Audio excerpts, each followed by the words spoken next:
The Welsh Medium Education journey starts with myself, with Cymraeg Blant, in sessions that we run in the community. So we run baby massage sessions, baby yoga sessions and story and rhyme sessions.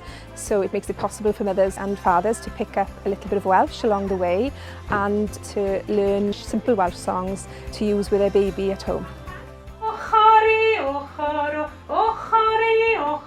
In the group I share information regarding bilingual education in the community in Bridgend.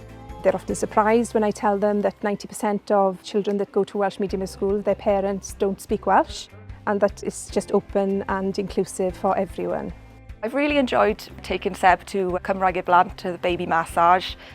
He's thriving in the sessions and I want him to be bilingual. It'll give him more opportunities in later life, I think, with jobs and things like that.